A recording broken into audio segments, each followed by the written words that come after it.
Today in YouTuber news, quick bites.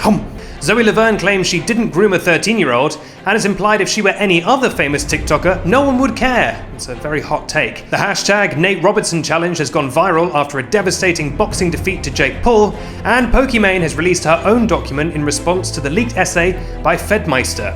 I'm Benedict Townsend and this is YouTuber news, quick bites. Bite. Brought to you by PopBuzz, the only website that got invited to Rita Ora's 30th birthday party but turned it down because we're responsible.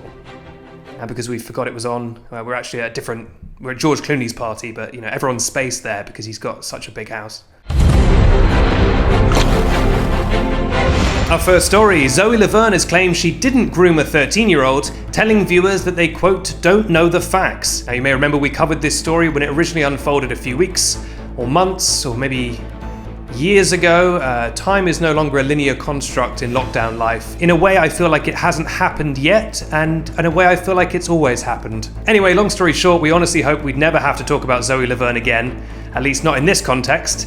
And yet here we are, 2020 baby, it never gets better. Talking in a live stream, Zoe said, "You don't even know what actually happened. No one groomed anyone," before adding, quote, "Connor even told you guys that it didn't happen," forcing us again to highlight that anyone under the age of consent cannot consent. It doesn't really matter what he said about this issue. If she groomed him, she groomed him. Now Zoe went on to say that she's only being called out because she's Zoe Laverne, which, to be honest guys, we're confused about. Now, to the best of our knowledge, other TikTokers haven't been called out for grooming 13-year-olds. That's fair. But that's because, probably the primary reason that is because they haven't groomed any 13-year-olds. Of course, that's aside from Tony Lopez, allegedly. Who knows what Tony Lopez has been up to? Allegedly, of course. Now later on in the video, Zoe insists that kissing, quote, just happens, and, quote, people kiss all the time and it's not illegal, before her friend's voice can be heard over the live stream saying, quote, the most that happened was a kiss, that was all. People kiss, oh no, what a big deal. First of all, I like the implication that kissing just randomly happens out of nowhere, like a magical natural phenomenon, like a deer and an antelope will just suddenly start kissing because that's how nature works. I also like the assertion that it's not illegal when it 100% is illegal if you are kissing an underage, non-consenting, and they can't consent anyway, minor. It's creepy as hell. The friend can then also be heard to say that if it had been Avani Gregg or Charlie D'Amelio kissing a child, then everyone would forgive them. But, quote, because it's Zoe Laverne, the star of TikTok, y'all are having an issue. But it seems to us that, like everything else on Earth, if you don't want to be called a child groomer, allegedly, then don't groom children, allegedly. I love that implication that if Charlie D'Amelio was dating like a 9-year-old, everyone would be like, this is great. Normalize this behavior. Like, no, everyone would call her out correctly. Our second story, the hashtag Nate Robinson challenge has gone viral after the former NBA player suffered defeat in a boxing match with the objectively awful person Jake Paul. The highly anticipated fight saw Jake knocking Nate out during round 2.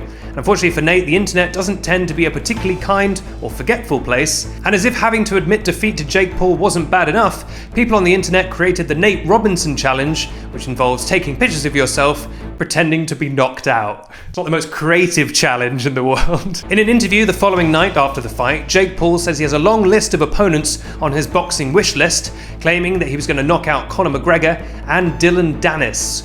This may shock you, but I don't know a lot about fighting sports. I like sports that involve rackets, and if possible, horses. Like horse fighting.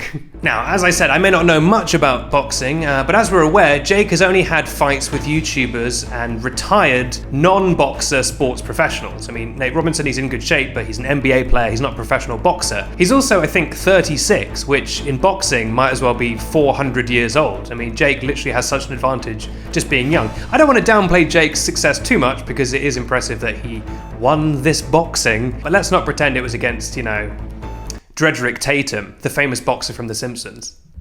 My cat's just coming in for a quick interlude. Hello, Suki. Just stopping by. Anything you'd like to say to the boys and girls?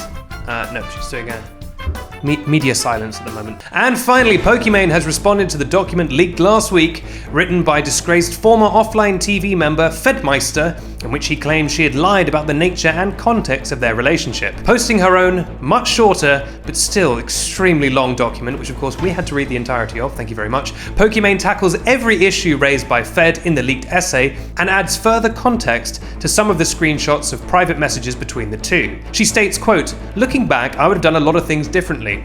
And I know for a fact neither of us handled the situation perfectly. However, our private convos heavily lacked context, and I'm not okay with how they're being misrepresented." Effectively saying she felt important details surrounding the screenshots Fed had chosen to share had been left out, causing misinterpretation of how things played out. And also sort of saying that things have not been representative of both sides of the story. Gosh, when has that happened before on the internet, that someone's posted just their side and assumed everyone will just be okay with that? Essentially, the whole back and forth between the two documents can be boiled down to one paragraph in Pokimane's response, where she says, quote, "I hear a lot of hurt feelings in Fed's statement when it comes to our friendship.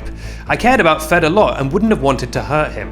His feelings are valid and a good reminder to me that what one person thinks may be going on in a friendship doesn't always match up with the other person's expectations." We couldn't have said it better ourselves. Now, for more on this story, make sure to check out last week's special edition episode where we talked exclusively just about the whole thing between Poki and Fed. And with that, dear friends, we come to the end of another episode of YouTuber News Quick Bites.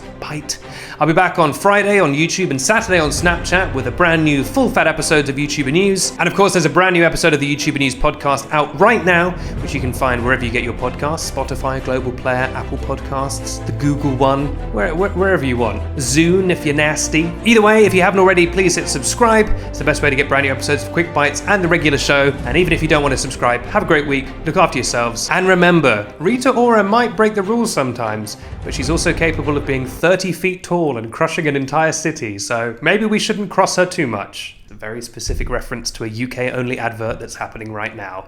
End the show!